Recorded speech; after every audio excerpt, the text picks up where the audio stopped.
Uno de los periodos más tensos de la historia entre México y nuestro vecino, los Estados Unidos, fue sin duda durante la Revolución Mexicana, cuando la ley, en la práctica, se deshizo y grandes partes del país se convirtieron en tierra de nadie, donde cualquiera con un arma decía y hacía lo que quisiera. Muchos mexicanos empezaron a incursionar al otro lado de la frontera, en algunos incidentes aislados que fueron llamados las guerras de la frontera, que tensaron todavía más nuestras relaciones. Después de la intervención estadounidense en el puerto de Veracruz en 1914 a favor de Venustiano Carranza, los temores de los distintos bandos revolucionarios de que Estados Unidos interviniera en todo el territorio nacional se acrecentaron, especialmente en el líder norteño Doroteo Arango, que solía tener estrechas relaciones con el tío Sam, pero que lentamente se fueron degradando, al punto de que más adelante sería perseguido por su gobierno. Para el último tramo de la revolución, el legendario Centauro del Norte ya había perdido casi todo su protagonismo, siendo sustituido por otras figuras como Plutarco Elías Calles o Álvaro Obregón, antiguos aliados que ahora luchaban contra Villa y que, aunque nunca lo superaron en popularidad, sí lo desbancaron del podio de los principales líderes. Villa, con lo que le quedaba de prestigio y de fuerzas, se les enfrentó, sufriendo repetidas derrotas. La más estrepitosa de todas fue la batalla de Celaya en Guanajuato, que marcó la estocada final en la carrera de Villa. El Centauro del Norte culpaba de su desgracia a los Estados Unidos, quienes habían decidido ayudar con pertrechos a su enemigo Carranza, así como participar indirectamente en diversas batallas contra Villa. Una de las más desastrosas fue un ataque nocturno a Agua Prieta, donde sus hombres fueron fácilmente expuestos por potentes faros hechos en la Unión Americana. Es técnicamente en este momento cuando empieza la historia del día de hoy, cuando Villa, profundamente resentido con el tío Sam, comenzó a pensar que ellos eran el enemigo a vencer, pues a fin de cuentas, de no ser por su intromisión, hubiera seguido siendo una de las figuras más importantes en la política nacional. Bajo estas circunstancias, decidió escribirle al otro líder revolucionario más notable de las primeras fases de la lucha, el caudillo del sur Emiliano Zapata, para que entre los dos crearan una nueva alianza que tendría como objetivo a los Estados Unidos.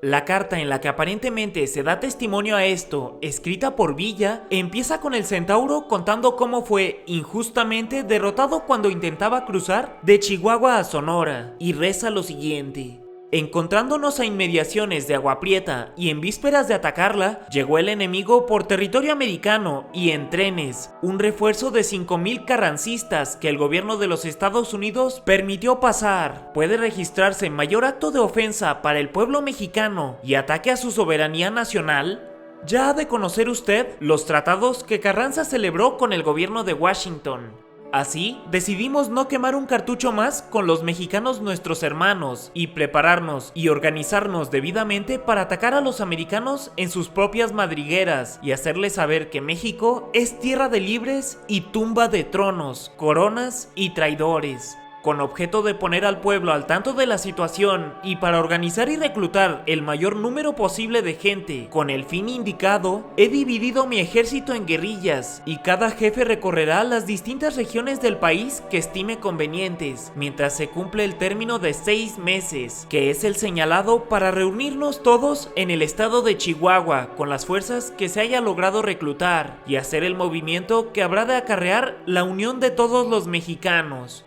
Como usted es mexicano honrado y patriota, ejemplo y orgullo de nuestro suelo, y corre por sus venas sangre india como la nuestra, estoy seguro de que jamás permitirá que nuestro suelo sea vendido y también se aprestará a la defensa de la patria.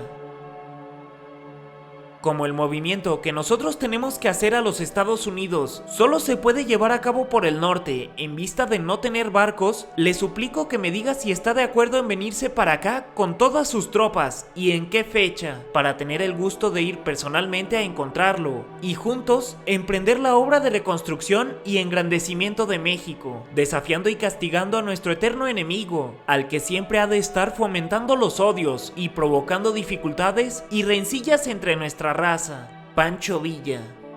Esta histórica carta nunca llegaría a las manos de Zapata, pues el encargado de entregarla decidió seguir a Villa cuando atacó la ciudad de Columbus, en Nuevo México, cazando a un estadounidense que le había vendido municiones defectuosas y que había precipitado más rápidamente su caída. La incursión a Columbus, aunque pasó a la historia como una de las poquísimas ocasiones en la que el territorio continental de los Estados Unidos sufrió daños, resultó un desastre operativo, donde las fuerzas de Villa sufrieron aproximadamente 120 bajas. Una de esas bajas era precisamente la del encargado de llevar el importante mensaje a Emiliano Zapata, cuya carta pudo ser encontrada entre sus ropas, aunque no sería leída hasta 1975, o al menos eso es lo que cuenta esta historia, plasmada en el libro Nosotros los hombres ignorantes que hacemos la guerra.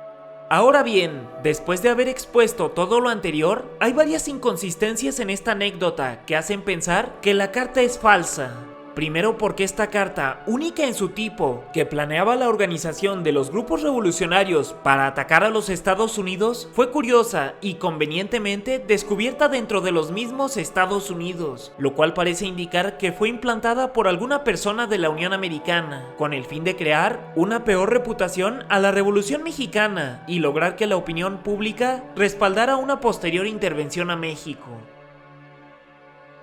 Segundo, porque la carta, que no he encontrado de puño y letra original, aparentemente fue escrita con una letra diferente a la de Pancho Villa, aunque bien pudo pedir que la escribieran por él. Otra cosa es que no tiene sentido que una persona cuyo único propósito era entregar esa carta no solo se haya ido completamente al lado opuesto, sino que la llevara consigo al momento del ataque. Además, si era un mensaje tan importante, ¿por qué no lo volvieron a escribir 2, 3 o cuantas veces hiciera falta? Además, Emiliano Zapata era una persona cuyos territorios de influencia eran Morelos, Puebla y parte del Estado de México, por lo que difícilmente los hubiera abandonado para incursionar en el norte en apoyo de Villa, una persona con la que en la práctica coincidió más bien poco. Hasta ahora no hay razones para pensar que esta carta, que pudo haber escrito cualquier persona de la época, sea real, aunque finalmente la última opinión la tienes tú, así que, ¿qué piensas al respecto?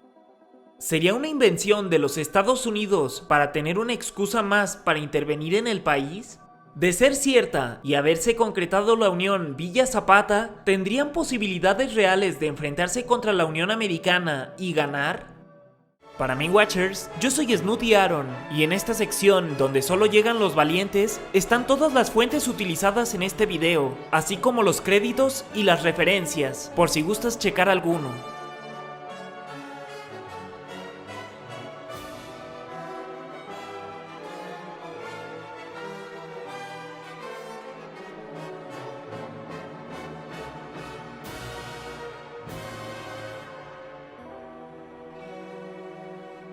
Hasta la próxima.